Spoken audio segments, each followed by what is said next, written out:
Hey guys, welcome to Solo ReacTalk. Today I'm going to be reacting to Wasn't It Kinda About States' Rights, made on the Atun-Shei Films YouTube channel. Oh yes, I forgot to say, Checkmate, Lincolnites.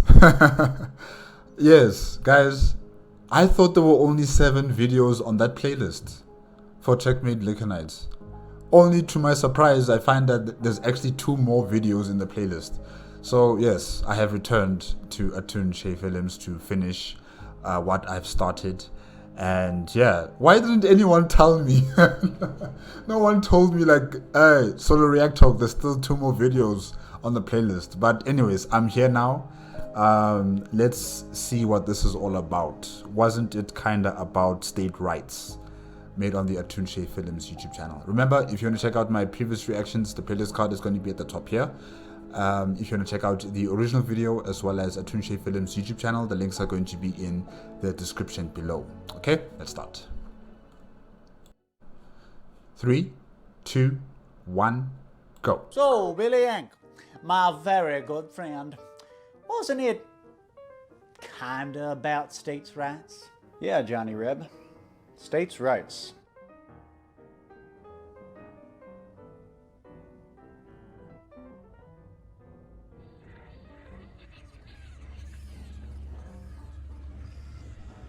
If you need to fart, just do it. Don't hold it in like that.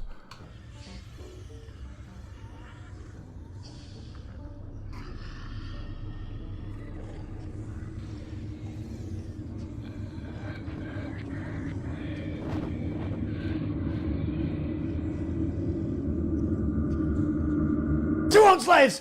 Whew. There it is. Checkmate, Lincolnites!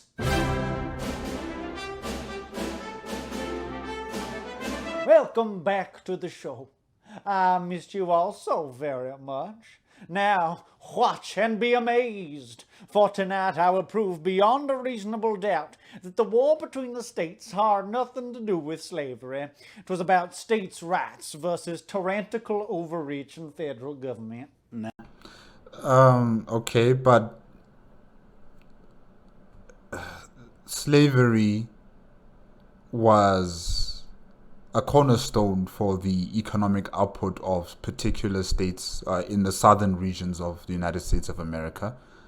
And therefore, you could say that the laws that were passed through the federal government had to also affect the different states. So, in a way, they are connected. It was not just about state rights. It was also about the abolition of slavery, because one affects the other. That's what I think. Not really, man. Hold your horses now. John C. Calhoun himself said that if there be no protective power for the states, they must be forced to rebel. What about the Tariff of Abominations in 1828? States' rights was an issue way before slavery. What about the Whiskey Rebellion and Shays Rebellion? And there were many other times when issue of states' rights or limitation on federal power in general popped up as stated. Also, I must ask, are you an anarcho-syndicalist? A what? I don't know what that is, so no. But to your point, yeah, I mean, states' rights was a huge issue in the early national and antebellum periods and remains one to this day, as was slavery, right from the very beginning. The two issues intertwined in really interesting and complex ways before finally coming to a head in the secession winter of 1861. It's a big topic, so would you mind if we went about this chronologically? Certainly. Where shall we begin? 7 years ago, baby. Aha! The first war of American independence. A pity you Northerners grew to become the self-same yoke we once fought so hard to throw off. Forced into secession by your many aggressions and usurpations, we reluctantly took up the mantle of American freedom to found a truly more perfect union as the Founding Fathers had intended. A confederacy of autonomous republics vis-a-vis the states, bound together for mutual advantage, but free to pursue our own destinies and stuff. Well, we tried that at first with the Articles of Confederation, but that worked about as well as a screen door in a submarine. Well, you would think that, wouldn't you? Because it was you government-worshipping Northerners who bamboozled us liberty-loving Southerners into ratifying the Constitution and accepting a much more powerful federal government than we had originally bargained for. Actually, most educated people in the Deep South were all for the Constitution and eagerly sought the stability it provided. The Revolutionary War had been incredibly hard on the Carolinas and Georgia. The fighting there was highly unconventional and brutally partisan, and it absolutely devastated the entire region. I've never heard of these revolutionary wars. And this is before the Civil War, right? Yeah. So you guys have been having miniature wars amongst each other before you had this major civil war. Interesting. Got to remember, at the time, these were still sparsely populated backcountry colonies. The halcyon days of King Cotton were still far in the future. In 1788, the South Carolina House of Representatives met to consider ratification of the new Constitution. Arguing for the document's merits, Federalist delegate Charles Cotesworth Pinckney did not mince words. The southern states are weak. We are so weak that by ourselves we could not form a union strong enough for the purpose of effectually protecting each other. Without union with the other states, South Carolina must soon fall.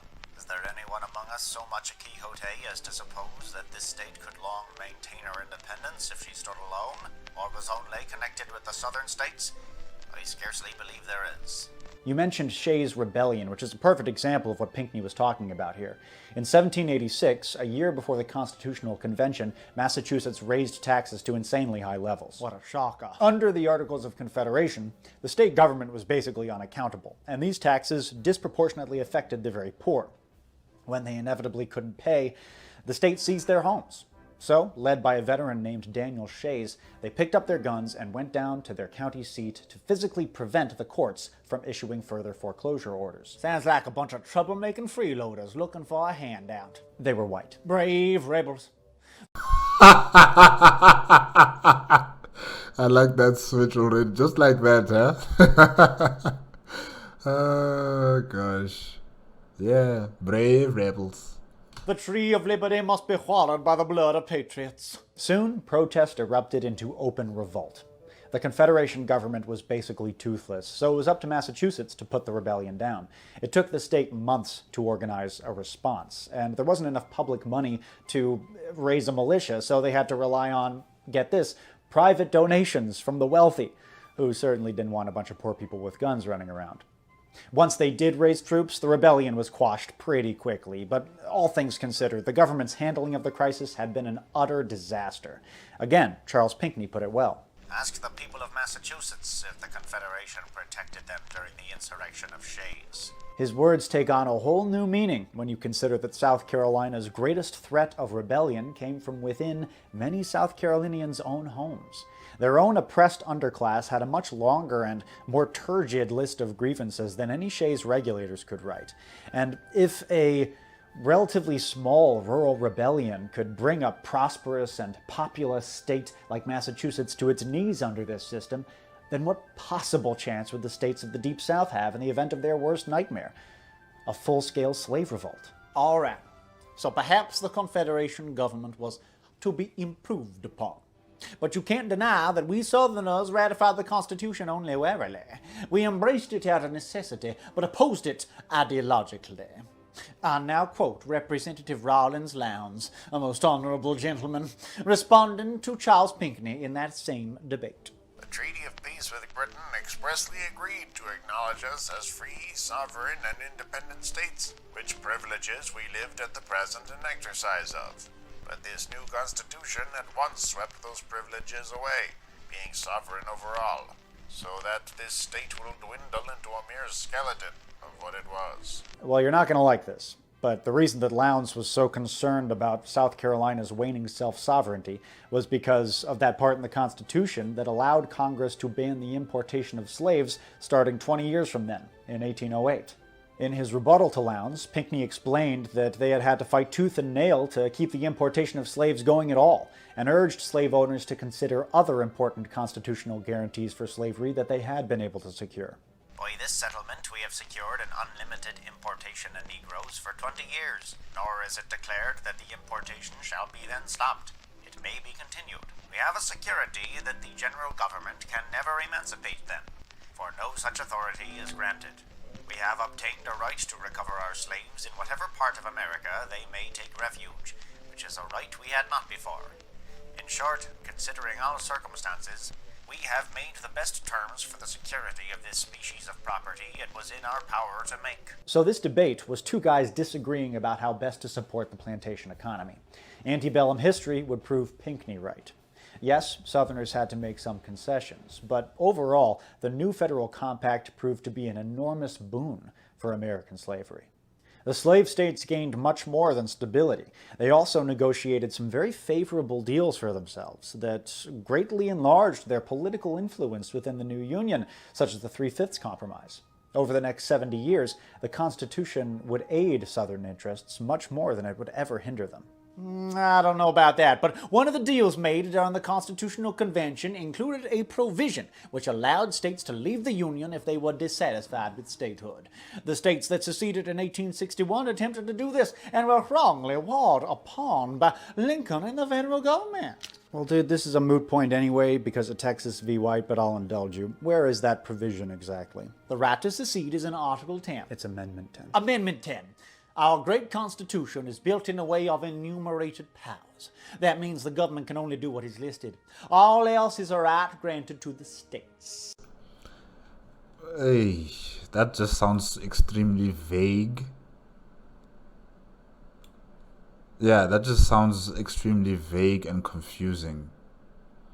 Like, how do you come to that how do you come to that thought process to say that the Constitution is allowing you to secede from the federal state when it's not clearly specified as a provision in that Constitution?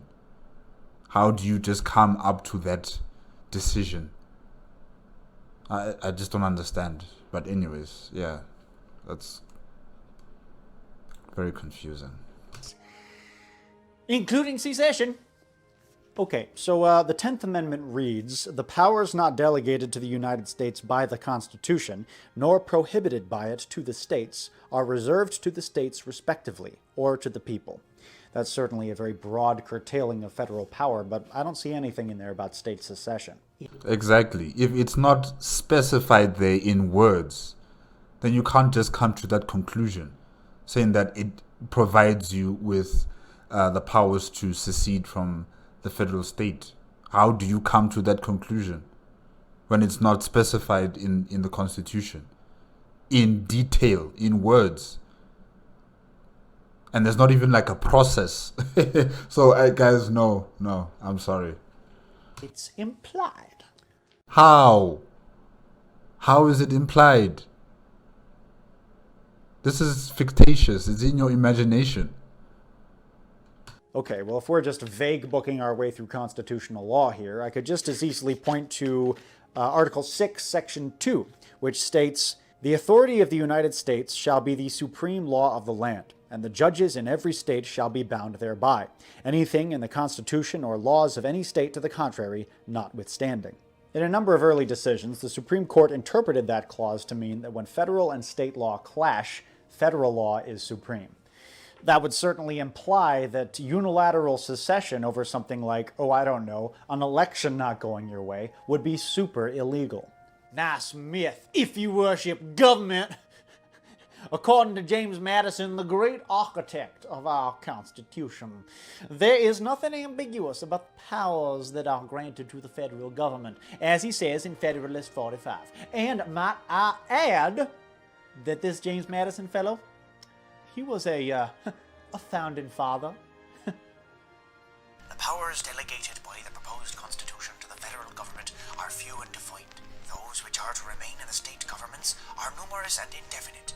The former will be exercised principally on external objects, as war, peace, negotiation, and foreign commerce, with which last the power of taxation will for the most part be connected. The powers reserved to the several states will extend to all of the objects which, in the the ordinary course of affairs concern the lives, liberties, and properties of the people, and the internal order, improvement, and prosperity of the state. True enough, but you forget that Madison also wrote, in plain English, that once admitted, states do not have the right to withdraw from the Union. The Constitution requires an adoption in toto and forever.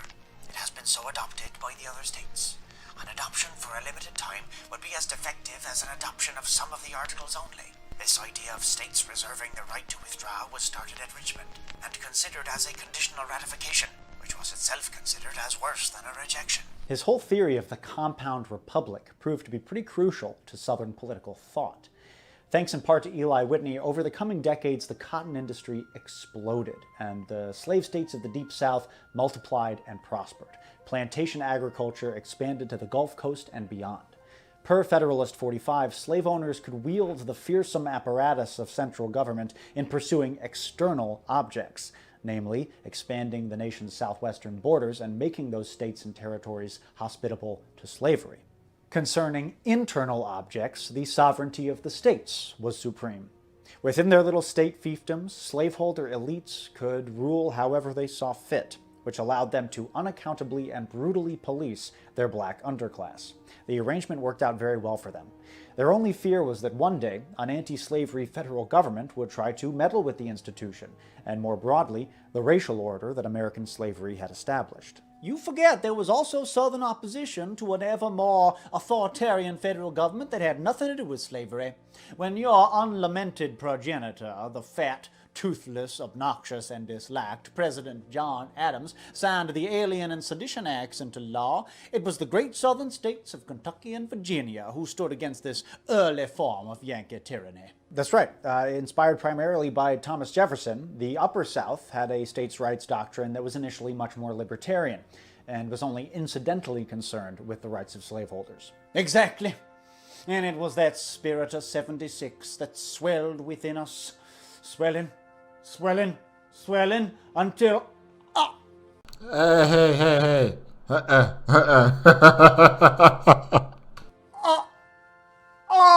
It erupted out of us into a pure white font of freedom, which gave rise to this, our second war of independence. Not quite. In the years following the War of 1812, things changed. First came the controversy which led to the Missouri Compromise. In 1819, congressional disagreements about the expansion of slavery to the soon-to-be state of Missouri exploded into a full-blown sectional crisis as anti-slavery lawmakers launched their first major attack on the institution's thus far unmolested westward expansion. Oh, well, that was just a cynical attempt by the North to keep the balance of power tipped in their favor. Missouri wanted to be admitted as a slave state. But you Northerners knew that would give the South more representation in Congress, and we can't have that now, can we? Actually, there's every indication that James Talmadge, the congressman who initially proposed restricting slavery in Missouri, did so on moral grounds. And in any case, Northern public opinion was united on the issue. Slavery was an affront to nature, and allowing its unchecked expansion to the West would constitute a betrayal of the foundational American values of freedom and equality. Debating the issue on the floor of the House, Representative Arthur Livermore of New Hampshire argued that the very soul of America was at stake. An opportunity is now presented, if not to diminish, at least to prevent, the growth of a sin which sits heavy on the souls of every one of us. By embracing this opportunity, we may retrieve the national character, and in some degree our own. But if we suffer it to pass unimproved, let us at least be consistent, and declare that our Constitution was made to impose slavery, not to establish liberty. What's that I smell wafting down from the north? Is that the odor of hypocrisy? No, I just farted. When was slavery abolished up there in the Yankee states? Remind me again. Well, for the most part in the 1780s, when emancipation ceased to be the province of tree-hugging Quakers and entered the political mainstream. You know as well as I that most northern states didn't abolish slavery right away. In fact, due to considerable backlash from their own slave owners, they began a process of gradual emancipation, some of which didn't take full effect for decades. Is this not so? It is. Furthermore, census data reveals that northern New England was the only region where these slaves were freed relatively quickly. In 1820, as the supposedly anti-slavery Northerners were moralizing about this supposedly Southern evil during the Missouri crisis, there were 48 slaves in Rhode Island, 97 slaves in Connecticut, 10,088 slaves in New York, 7,557 slaves in New Jersey, and 211 slaves in Pennsylvania. So much for your free states.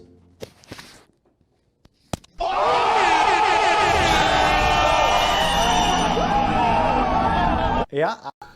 Look, on both sides, whether the Union or the southern states, not the Union, the northern states or the southern states, the politicians were playing,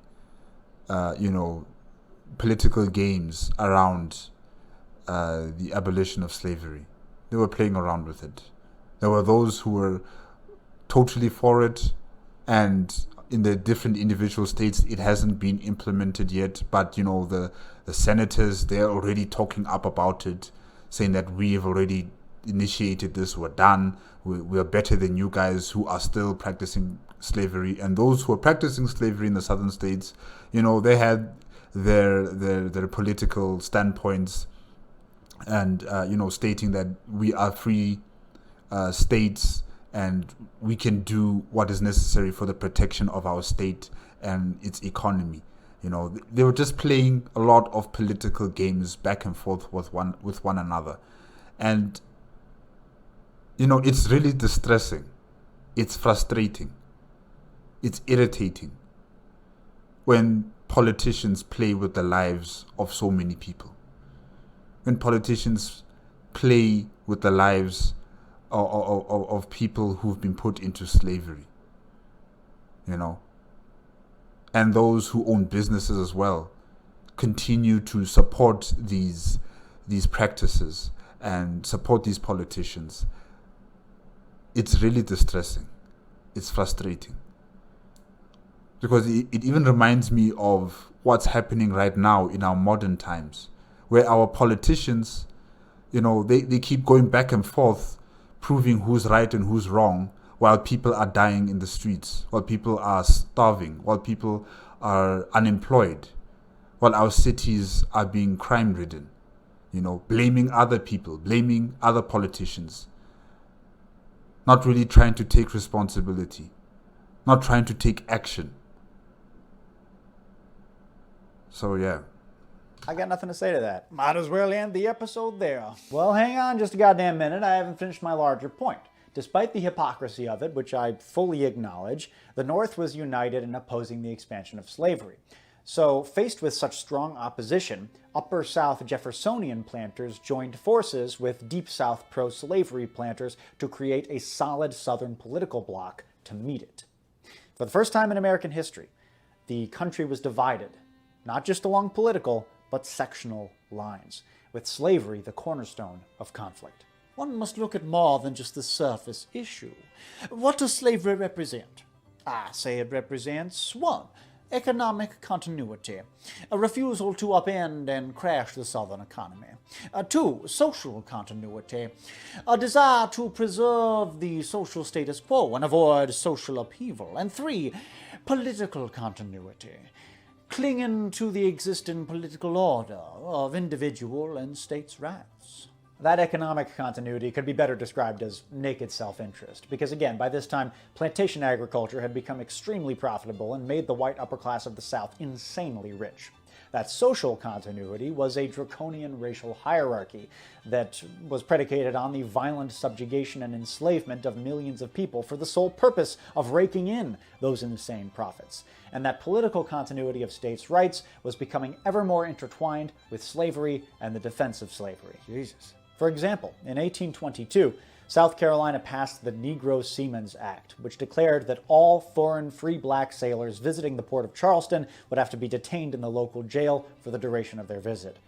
One Jamaican sailor took South Carolina to federal court over this, claiming that the statute violated the 1815 Commercial Convention between the United States and Great Britain. The court ruled in his favor and declared the Seamen's Act unconstitutional. Slave owners were furious. They believed the ruling flew in the face of Madison's concept of external and internal jurisdiction and represented a dangerous and destabilizing attack on the racial hierarchy of the South. Writing in the aftermath of the decision, the governor of Georgia predicted that soon, very soon, the federal government, discarding the mask will openly lend itself to a combination of fanatics for the destruction of everything valuable in the southern country. The moment we cease to be masters, we shall be slaves. And then, during the fallout of the Tariff of 1828, the flirtation of states' rights politics and pro-slavery power became an out-and-out marriage. No one was more instrumental in this than John C. Calhoun. He fiercely opposed the tariff. The Tariff of Abominations. The Tariff of Abominations, which had a number of deleterious effects on the Southern economy. It was a sectional dispute, at the end of a long decade of sectional disputes. Calhoun's constitutional theories, which he was developing during this period, thus took on a distinctly sectional flavor. Rabidly pro-slavery, Calhoun harmonized the Upper South's distrust of centralized power with the Deep South's terror of emancipation into a radical reimagining of Madison's compound republic. In his mind, the idea that the United States was a cohesive national polity was constitutional heresy, and he believed that states basically had unlimited powers to protect themselves from federal interference and the tyranny of the majority. So then what was the point of being a union? What is the point of being a nation governed under a federal government? If you want the states to have unlimited power, no holds barred authority over their own, territory, there's no point to this. Then there's no point in having a national government that represents your territory to the rest of the world. There's no point of it. So it just doesn't make sense at all. Yeah. That sounds nice. The devil comes in a pleasing shape. Calhoun's theory of government came to be almost exclusively concerned with furthering Southern slaveholder interests. And as these ideas gained traction, Virginian lawyers Abel Upshur and Beverly Tucker wrote influential polemics, bringing rights of property and slaves to the very center of Jeffersonian constitutional thought. What emerged from this ideological confluence of the 1820s South was a political platform that came to be broadly known as Southern rights. Many of its principles would go on to be foundational tenets of the Confederate worldview. Here's my holdup with this narrative of yours, and I mean this sincerely. The Declaration of Independence gives us the right to pursue our own happiness, free from government interference. Yes, slavery was evil, but there's another principle involved here, is there not? Give the government an inch on one issue and they'll take a mile on another one. Next thing you know, you're getting groped by rent-a-cops at the airport. Therefore, I would argue that states' rights were a crucial component of the checks and balances of power. Rights stamped out under the boot heels of 1,000,000 Yankee soldiers. And our country is lesser for it. Well, I would argue that within the philosophy of Southern rights, individual and state rights always took a back seat to economic advantage and political power. What you would describe as a conflict between Northern authoritarianism and Southern libertarianism, I would describe as a struggle between two competing concepts of American nationhood. Slave owners became convinced that the best security for their fortunes and property was to enshrine manifestly pro-slavery legislation into national law. The Constitution had become extremely accommodating of the slave system, but maddeningly, it lacked an explicit and concrete endorsement of human bondage. Southern rights advocates spent much of the 1830s, 40s, and 50s attempting to correct that mistake. Aha! But what about the proposed Corwin Amendment in the winter of '61, just before the war? Lincoln offered the South the explicit constitutional protection for slavery that you say they were looking for, and yet we still seceded, proving it was about states' rights after all. We already talked about the Corwin Amendment. We did? Yeah, way back in episode 1. Oh, that's like 2 months ago now, I think. So you mentioned the Corwin Amendment. I'm glad you did. That was basically the federal government's last-ditch attempt to avoid the Civil War. Now, for those of you who don't know, the Corwin Amendment was this proposed amendment to the Constitution that basically would have guaranteed the southern states' right to own slaves. I mean, potentially forever. So your implication would be that if the war was really about slavery, then why didn't the southern states just immediately go along with and ratify the Corwin Amendment? But you're forgetting that a big cause of the Civil War, and certainly the events leading up to the Civil War, were not about preserving slavery, but expanding it. I mean, you take the Missouri Compromise, for instance. Wow. So young. So full of hope. Long time ago. Yeah. More than 3 years now. Yeah, wow. So 3 years? Oh my gosh. adding to the point made in the clip, the Corwin Amendment would have prohibited the federal government from interfering in the, quote, domestic institutions of the states. Specifically, and here it parrots the vague language that the framers used back in 1787, persons held to service. Confederates rejected the Corwin Amendment outright. To them, it was completely inadequate. As you said, it only protected slavery in the states where it existed in 1861.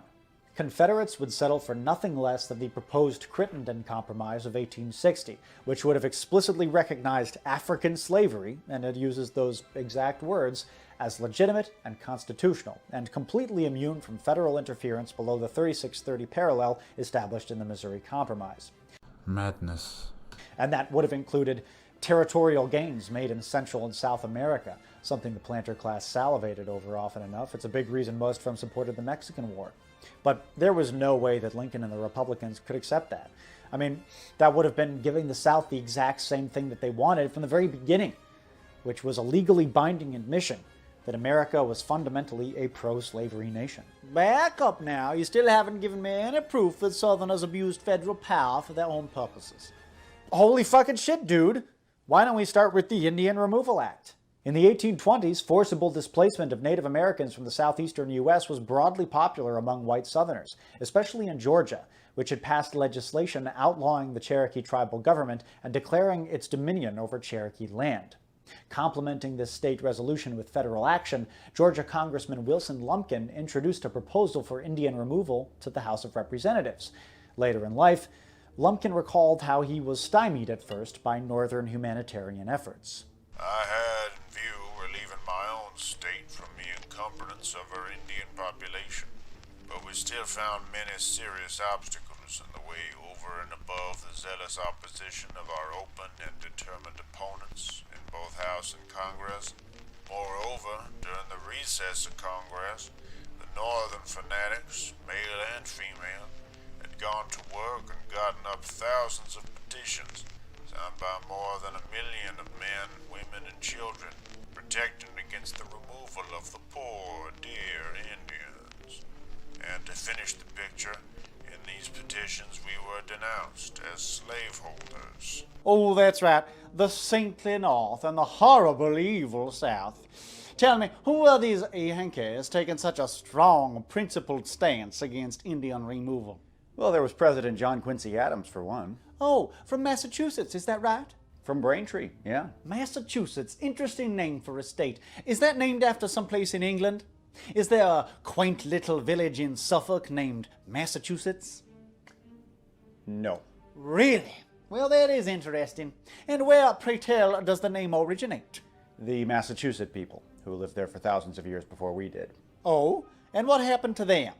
Well, we took over all their good farmland, and that kind of forced them to convert to Christianity and assimilate with us. And then we got really paranoid that they were going to turn on us, so we, Yes? So we rounded them all up and put them in this internment camp on this crappy little island in Boston Harbor in the middle of winter. You know, I wonder how many Americans from the United States of America, I should say. Let me specify the country, the United States of America. I wonder how many of their people truly know and appreciate or understand their history, especially in how that continent was colonized. And I think not only black people should have, or black Americans should have reparations, especially because of what happened during slavery and over 250 years after that, you know. I don't think only black Americans need reparations, but also the Native Americans need reparations. They need to have reparations for what has happened to them as a people. Wherever in the United States of America. Wherever they've been dispossessed of their land, they need to be returned. They need to have their lands back, given back to them. All of it. Or there should be some economic compensation as well. Because this is an intergenerational, financial hardship that has been caused by these people, by these white settlers, and how they perceived and how they thought of other people who were living in the United States of America. Their actions have down the line led to the suffering and the economic dispossession of so many people. And their children's children are still suffering through those same effects. So reparations should not only be involving Black Americans, but also the Native Americans. They need to have reparations for what has been done to them. Because if you want a future where your country is at peace, you need to deal with the past. You need to clean up the past. And I know there's going to be white people out there who are saying, no, that's not my fault. I wasn't there. I wasn't born in those times. It's not about you. It's not about you.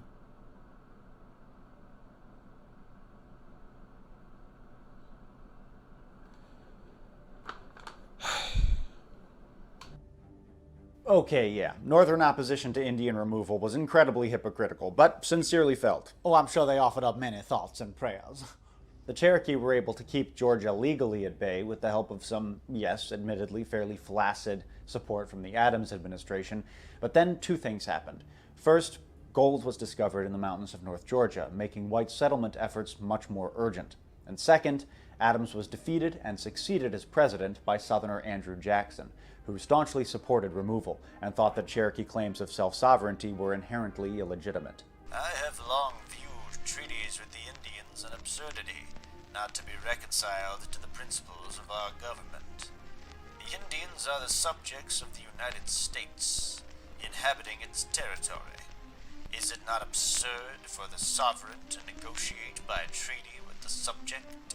When Jacksonians spoke of rights for citizens, they had a very specific idea of what kind of person that citizen was. It's not the Native Americans, it's not black people, it's only the white people. A white man.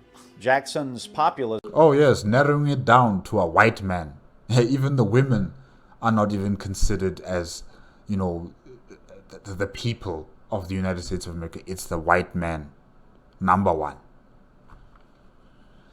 Replaced class lines with racial and gendered ones. Jackson, and the white South more broadly, saw no place for Native Americans in the white man's republic. Natives living east of the Mississippi were an obstacle to white civilizational progress. The liberty and prosperity of the one necessitated the expulsion of the other. In an 1830 address to Congress, 6 months after signing the Indian Removal Act into law, President Jackson boasted that, "It gives me pleasure to announce to Congress that the benevolent policy of our government, steadily pursued for nearly 30 years in relation to the removal of the Indians beyond the white settlements, is approaching to a happy consummation. What good man would prefer a country covered with forests and ranged by a few thousand savages to our extensive republic, studded with cities, towns, and prosperous farms, embellished with all the improvements which art can devise or industry execute, occupied by more than 12 million happy people, and filled with all the blessings of liberty, civilization, and religion." Jackson's presidency was in many ways a realization of Southern rights nationhood. A powerful, decisive executive in external affairs, but highly deferential to slaveholder interests in internal ones. And most importantly, a staunch defender of the white supremacist social order. In your eagerness to blame white people in every video you make, you're forgetting about the nullification crisis. Wait. I just had the most profound sense of deja vu. In your eagerness to blame white people in every video you make, you've forgotten about the nullification crisis. Man, we must really be running low on comments over recycling shit from episode 3. Well, these are complex, nuanced topics, and they're not gonna... Oh, I know. They just don't have the, Yeah. Oh, okay. Anyway, what were you going to say? Well, I was going to say, John C. Calhoun nearly led South Carolina to secession over a states' rights issue during Jackson's presidency. The rights of South Carolina to nullify the tariff we previously discussed. Jackson wasn't obsequious to planter class interests then. In fact, he was maneuvering troops for a potential invasion. Sounds positively Lincolnian, sir. If Louisiana had tried to secede from the Confederate States during the Civil War, do you think Jefferson Davis would have let that happen? No, not if he was in any position to stop it, but that was wartime. The circumstances would have been different. What's your point? My point is that there's more than one kind of union, and all sorts of different kinds of flavor of unionist. Jackson's joust with Calhoun was a squabble between two different strains of Southern rights nationalism. Similarly, Confederates would disagree about how far the states' rights principle went. And we'll get more into this later, but even most of them would agree that you can't just let the states do whatever, right? At a certain point, the central government has to put its foot down. South Carolina's secession would have jeopardized the security of the nation. So yeah, Jackson fiercely opposed it. In fact, you could argue that in threatening to secede, South Carolina became just the sort of external threat to white nationhood that Jackson habitually crushed. Why should the tranquility of white men in North Carolina, Tennessee, Georgia, or anywhere else be disturbed just because of the caprice of South Carolina? And in any event, in all other aspects of his presidency, Jackson sanctified the rights of slave states and slaveholders. The truly grave threats to the Union, he believed, were up north. He placed the blame for sectional politics squarely on the shoulders of abolitionists. Wait, really? The abolitionist movement really started to gain traction in the 1830s, and what's more, they began to organize, to form community networks and publish mass media. These guys were the most radical of the radical, and a very motley crew.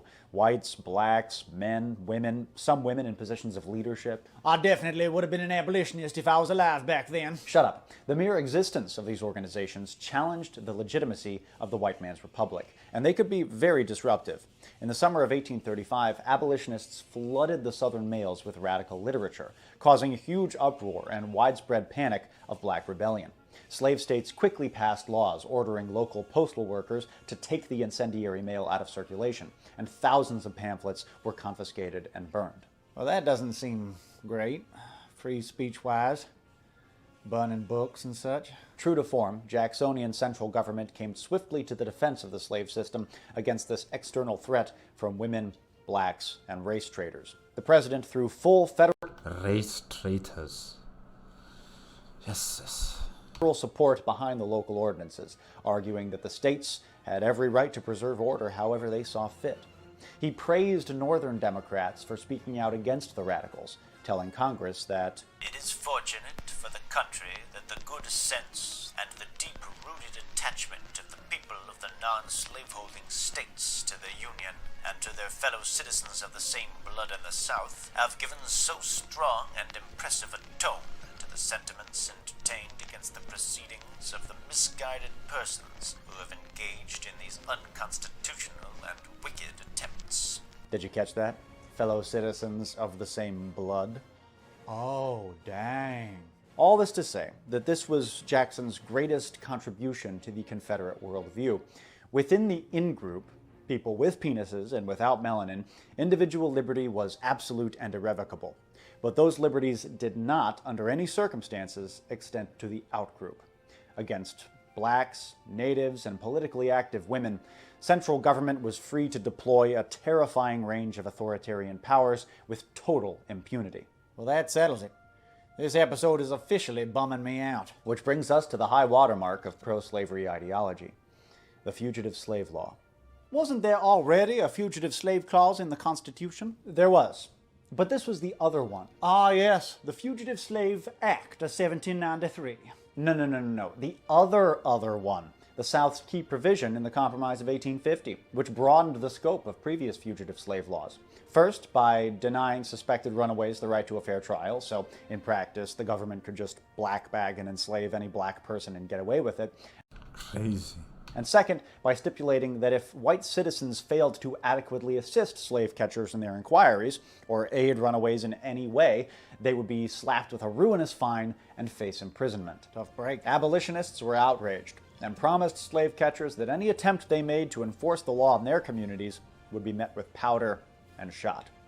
Free blacks began to plan a mass emigration to West Africa or Central America, citing the Mayflower Pilgrims as their precedent.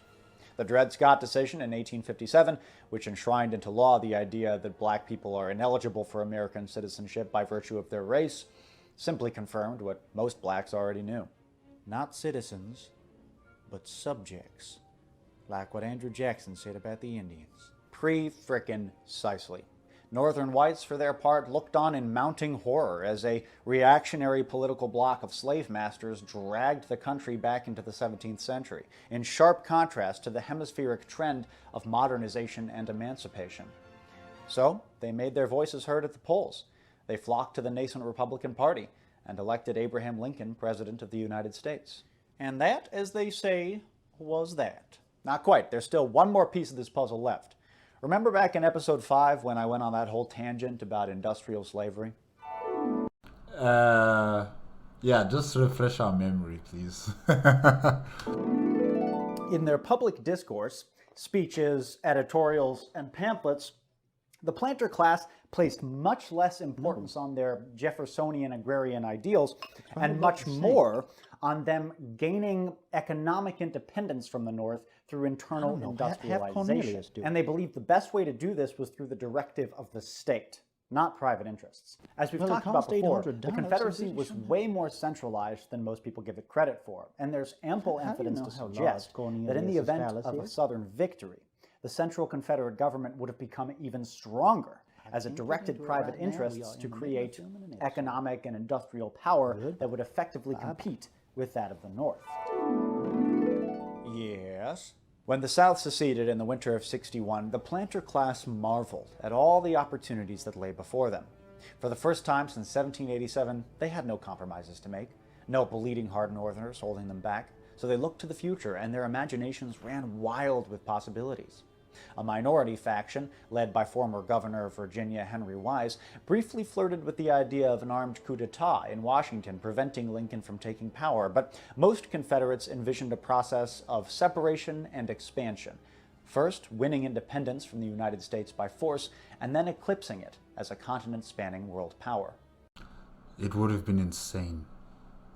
It would have been insane if these people were allowed to be, this independent southern country in the continental America, and they expanded themselves all the way to the west and further down south into Mexico, and they became a country on their own. It would have been insane.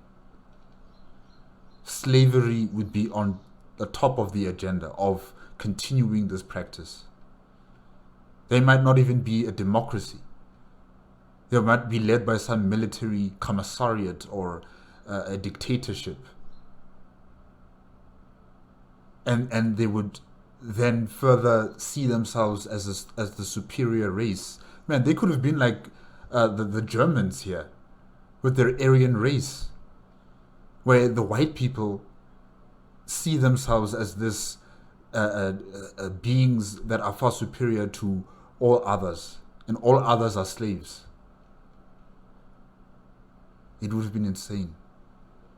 A nightmare. Their first order of business was to organize a reconfederation of the states, to weld them together while they are hot, in the words of politician William Henry Trescott. This was accomplished quickly ahead of the Confederate Constitutional Convention in Montgomery in February of 1861. The new Constitution saw a retreat from states' rights doctrine and a noticeable shift toward the centralization of power, specifically in regard to things like taxation, territorial policy, and of course, the rights of slaveholders. The most vocal of the centralizers advocated for the nationalization of slavery. States' rights doctrine, they believed, had served its purpose in achieving separation from the anti-slavery North. Now, to ensure their security and continuing stability, the Southern Republic should be reorganized into the first American slave empire. I like how I like how Atun, combined Star Wars, Palpatine speech with this historical, possibility. It could have been a possibility, yeah, an insane one. Who knows but that in the new order of things, which is to be inaugurated after the declaration of peace, which will assuredly come, we may find it to our advantage to lay this venerable doctrine of states' rights on the shelf. Let us adopt a stable and centralized system, adjusted to preserve the personal respect of every citizen and free from the fluctuations of popular caprice. Oh, please. That was an outline opinion, not representative of the South as a whole. It was at first, but for the rest of the Confederacy's short life, the clamor for centralization would only increase. What's more, its leading proponents were explicitly anti-democratic. During the war, the exigencies of the United States Army invasion caused many to warm to the authoritarian ideas of Virginian George Fitzhugh, who had long maintained that it would have been well for us if the seemingly pompous inanities of the Declaration of Independence, of the Virginia Bill of Rights, and the Act of Religious Toleration had remained dead letters. Their charlatanic, half-learned, pedantic authors believed that all men are created equal. This is an infidel doctrine. hot damn. He continues. We come now to the Southern Revolution of 1861, which we maintain was reactionary and conservative, a rolling back of the excesses of the Reformation, of Reformation run mad, a solemn protest against the doctrines of natural liberty, human equality, and the social contract as taught by Locke and the American sages of 1776, and an equally solemn protest against the doctrines of Adam Smith, Benjamin Franklin, Tom Paine, and the rest of the infidel political economists who maintained that the world is too much governed. Holy shit. Yeah, it's sinister as fuck, dude. And by late 1863, when Fitzhugh wrote those words, there were more than enough white Southerners advocating for authoritarianism, or even monarchy, to constitute a serious threat to the Republic's long-term stability. Wow. These are the same people that were criticizing the Union for being this authoritarian government that is trampling on the rights of the states. And now, when there's a cessation and there's a civil war, they are dreaming up of having an authoritarian government. Like I said before, they're not going to be having any democracy here. It's either going to be led by a military commissariat or a junta, military junta of some sort, or a dictatorship. And here's another possibility where the southern states would have been led by a monarchy. Some dude calling himself your king, and his family becoming the royal family of the southern states. What madness is that? The same people who were talking ill of the Union, who were stating that this government, this federal government, is nothing more but an authoritarian government that does not serve the people. Crazy. And this horrified more moderate Confederates, as Augusta Jane Evans explained. My countrymen have lost their former firm faith in democratic republicanism. I am pained and astonished to consider how many are now willing to glide unhesitatingly into a dictatorship, a military despotism. But even the most pro-democracy Confederates were stuck in the mire of their own racism. The Confederate intelligentsia proffered bizarre and feverish theories of a patrician republic where planters of royal Norman stock dominated inferior Scotch, Irish, and Anglo-Saxon whites to nearly the same extent they dominated black slaves.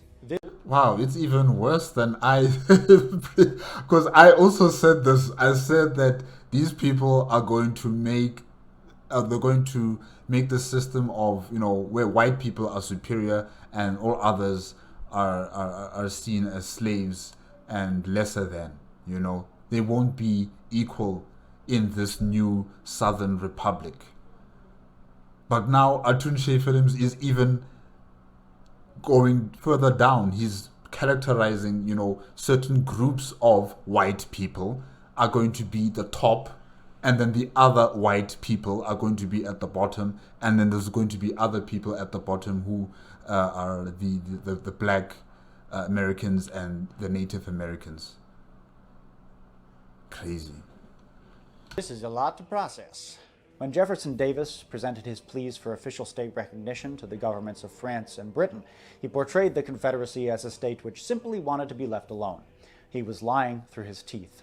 The vision of Confederate nationalism, championed by Vice President Alexander Stephens and parroted by many others, imagined a future of global influence in which the Confederacy exported God-ordained ideas of racial apartheid to the rest of the civilized world. And basically, like I said before, these southern states were essentially going to be like their own version of the Nazi party in Germany, the Nazi government in Germany. This is their own version of it here. Hey. Speaking of God, after secession, Southern Protestant clergy jumped at the chance to add theocracy to the clean slate of their new government.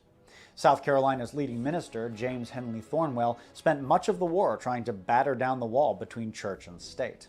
This new confederacy has already, to some extent, rectified the error of the old Constitution, but not so distinctly and clearly as the Christian people of these states desire to see done. We venture respectfully to suggest that it is not enough for a state which enjoys the light of divine revelation to acknowledge in general terms the supremacy of God.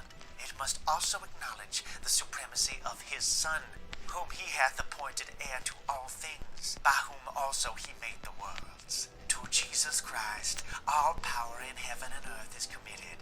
To him every knee shall bow. There's overwhelming evidence to suggest that the Confederacy was well on its way to becoming an autocracy. By the end of the Civil War, the Confederate worldview had drifted so far from the original intent of states' rights doctrine that it's hard to believe the two ideologies were ever once interrelated at all. And you have to think about those people who are fighting on the ground. They don't know anything about this. They don't know what's going to happen to their southern states if they should win their war against the northern states. They will have the shock of their lives. One day they wake up and they find that they're led by a king. There's no president, there's no democracy, there's nothing. You're led by a king. You're simply a subject under his domain. These people were fighting for this confederacy that never existed, was not going to exist after the Civil War. Yeah. And the idea that the Confederate States of America had, in any sense, a libertarian form of government is, frankly, laughable.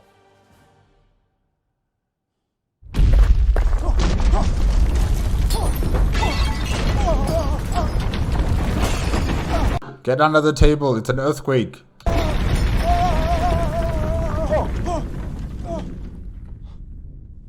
What the hell was that? According to the news, there was just an earthquake in Virginia.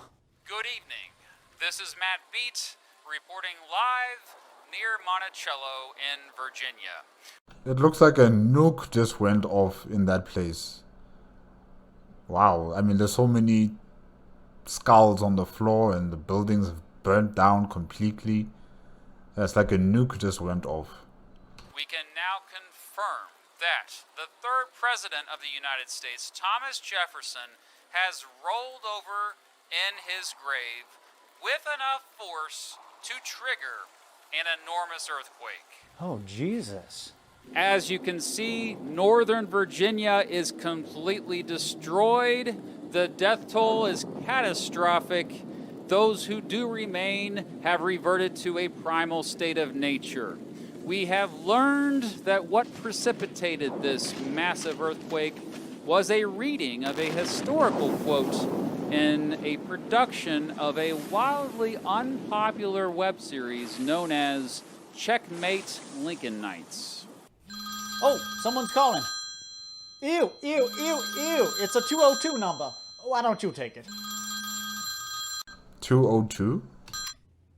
Hello? Hey, is this, Jerry? Not Jerry, Johnny Reb and Billy Yank? Yes. Hey, man, it's Joe. President Joey Biden. Oh my God. Nobody calls him Joey. Or maybe they do in America. That's so funny. Hello, Mr. President. What an honor. Kiss ass. Oh, thanks, man. Likewise. Listen, I'm calling to ask that maybe you don't quote any more of those shockingly authoritarian Confederate guys. Monticello was bad enough. We don't want Mount Vernon to blow too. Yes, of course, Mr. President. I'm so sorry. It won't happen again. All right, man. That's awesome, pal. That's good to hear, dude. Because, it's kind of a big deal. Well, with millions of people dying and everything, so I appreciate it, man. Okay, great. Well, listen, Mr. President, while I have you, we've been sitting here for, I don't even know how long, talking about how the U.S. government was deeply complicit with the antebellum plantation class in the practice of slavery. And, while you were campaigning, you mentioned that you might try to get the ball rolling on federal reparations for slavery. So I was just wondering what the progress was on that so far.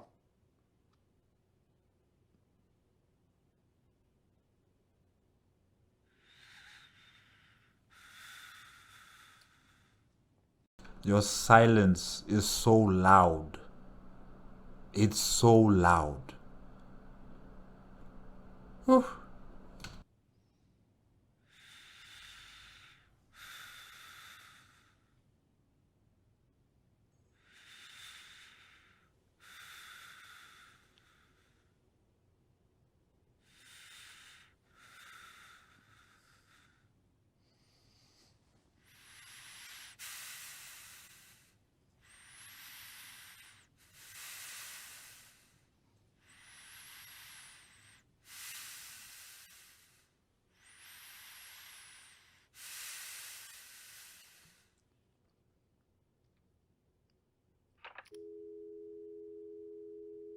Hello? Hello?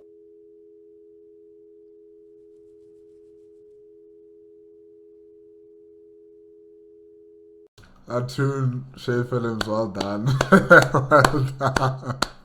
Yeah, that was good. That was good. Yeah. Yeah, no. America, you guys, United States of America, you guys still have a long way to go. You guys have a long way to go. Just like with my country in South Africa, we still have a long way to go. Yeah. Hello?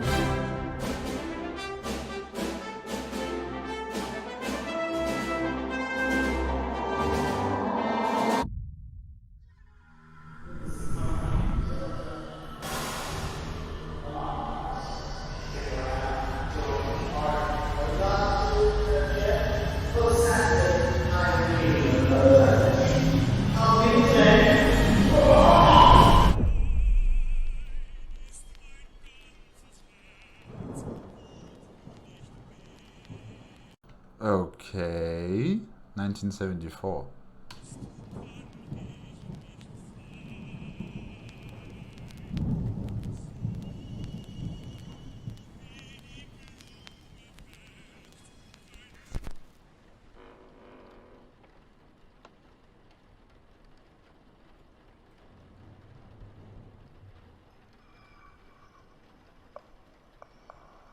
Did they have such breather masks in 1974? Okay, okay.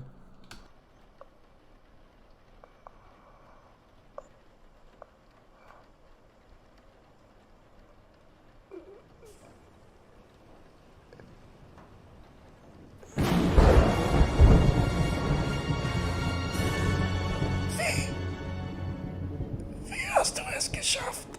Ich habe mich etwas mehr als menschlich gemacht. Ja, ist das klar?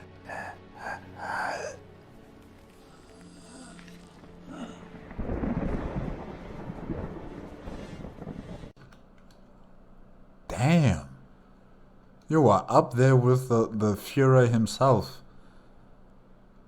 Huh? Det skjønne Tage. Sie werden noch willkommen. Nicht für mich. Warum bist du her? We have lived many lives, mein Freund. Quadrillions, as far as I can tell. Many, many lives.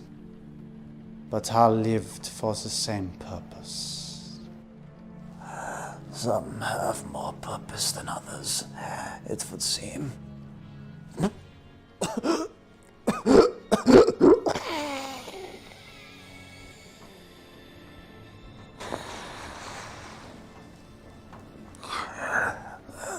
My research led nowhere.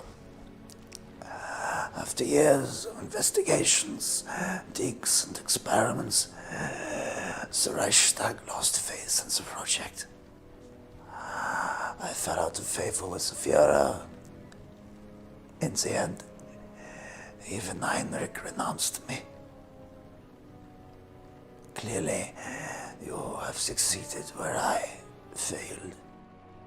Your weakness disgusts me. I know. But you have not yet outlived your usefulness. In 1967, your travels took you to Brazil, where you advised on a dig just outside Campinas. Is this correct? Yes. At the Cementerio dos Americanos, a 19th century burial ground. After the American Civil War, a number of Confederates fled to Sao Paulo. That is where the most illustrious of them are buried. But we found nothing.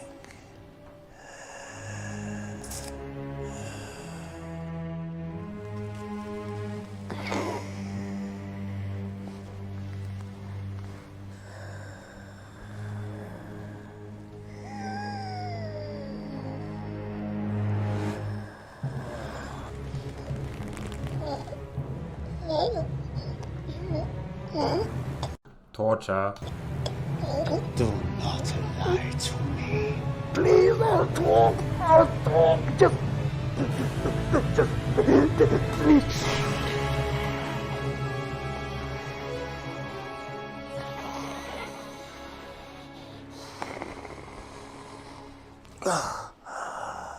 We found a sword. A sword that is said to have belonged to the Southern General Pete bodyguard. Was there anything unusual about this sword? You know very well that there was. This was no ordinary army sword.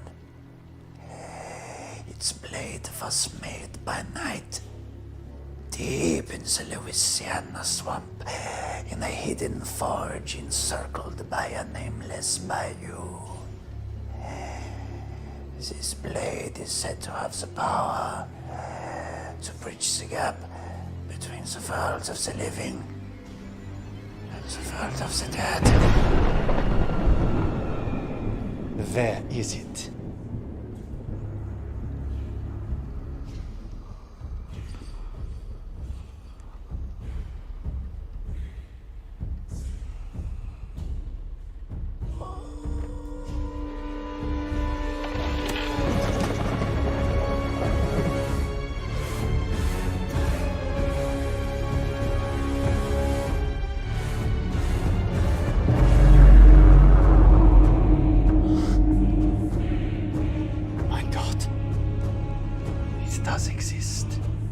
Yeah, it's a lightsaber.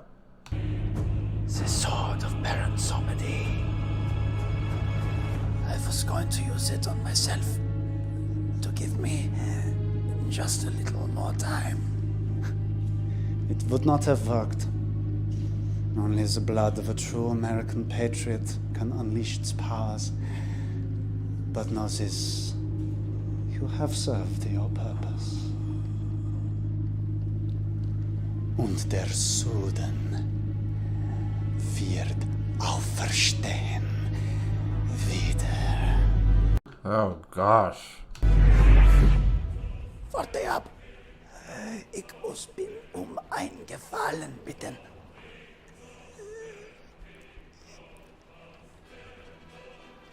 Begrab mich darin.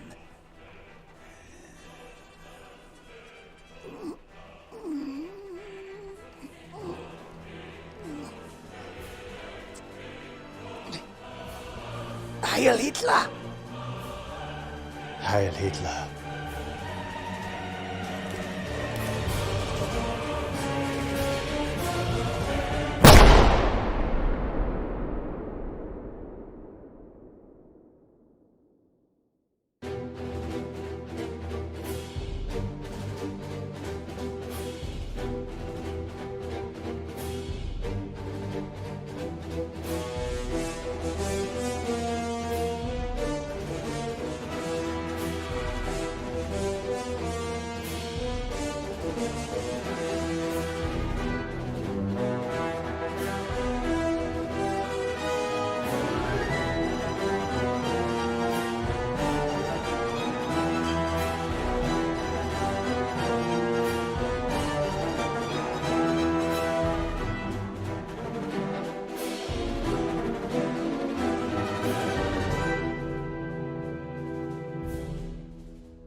Oh, guys, yeah, that is it with Wasn't It Kinda About State Rights, made on the Atun-Shei Films YouTube channel under the Checkmate Lincolnites playlist. And yeah, wow. It was about the rights of the states, but also it wasn't about the rights of the individual states, you know. Like I said before, the abolition of slavery affects those southern states.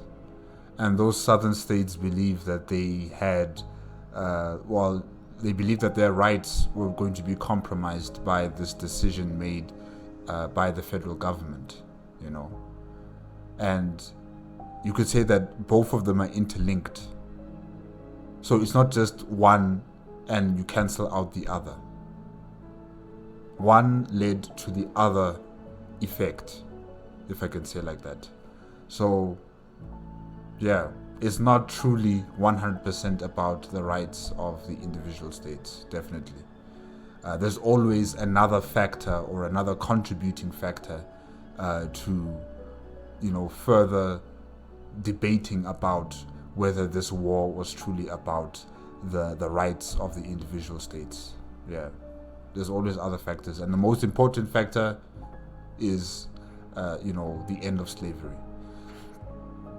But yeah, you know, hearing what Atun-Shei Films had to say about, some of these southern state leadership people, you know, within the different states, all clamoring together, not really finding, but, you know, preparing themselves to rule over the southern states and make this southern state empire where they would be on top of this pyramid and everyone else would be at the lower bottom of the social and economic strata and racial strata of society. It's crazy, really. It's insane. And also how the people on the ground, you know, the people who were living in villages or in towns or even the big cities, they were none the wiser about what their political leadership were trying to do.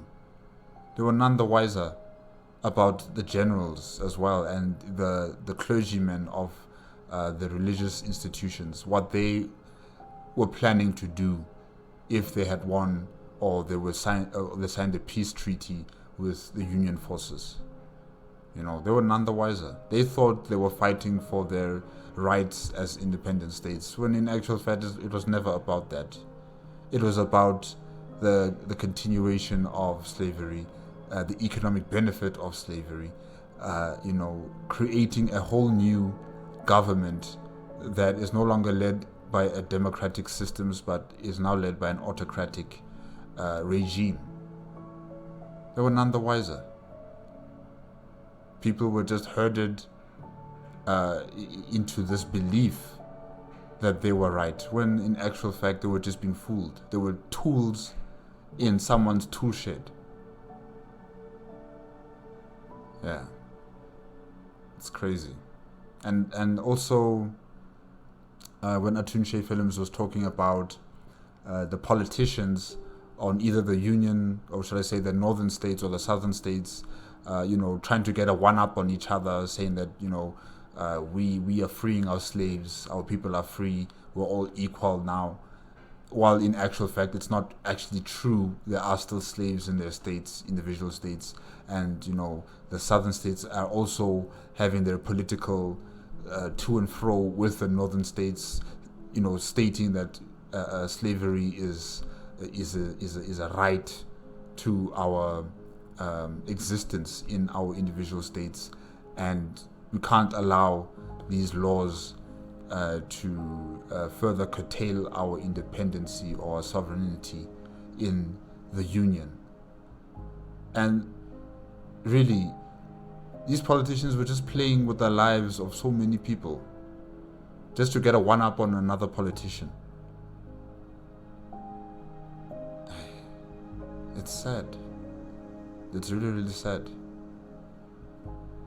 And I did state that I think the United States of America needs to focus on, instituting reparations, not only for Black Americans, but also for the Native Americans, especially them.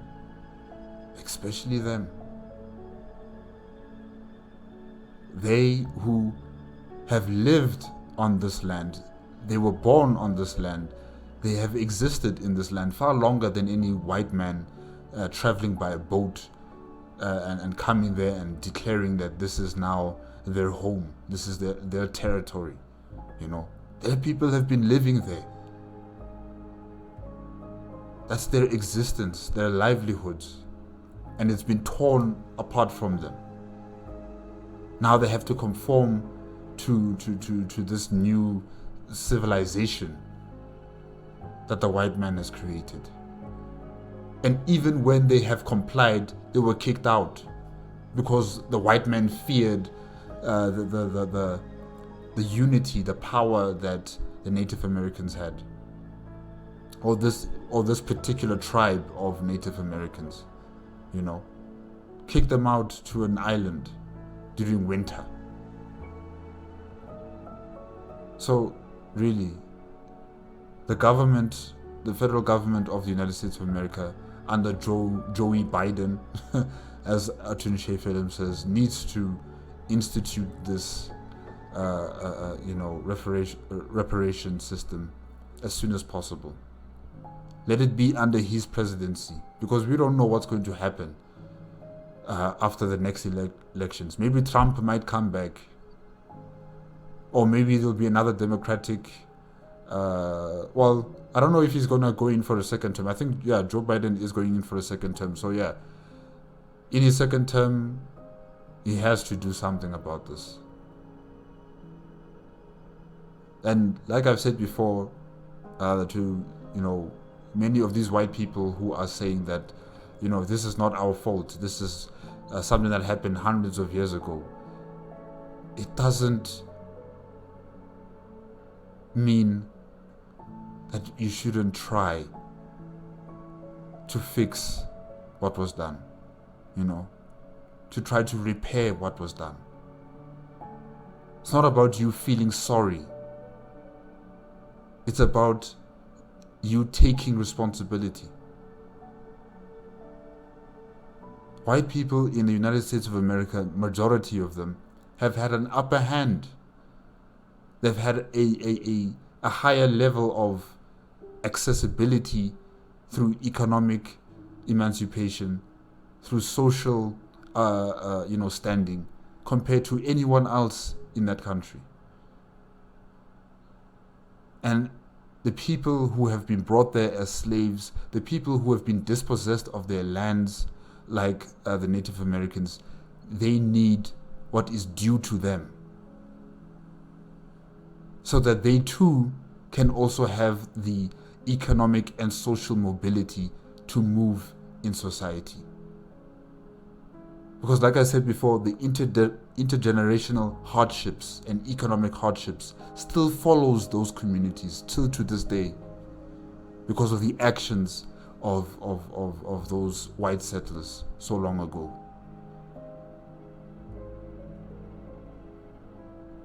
So I really do hope that one day, reparations can be instituted, and it can help the people of America, the Black Americans and the Native Americans.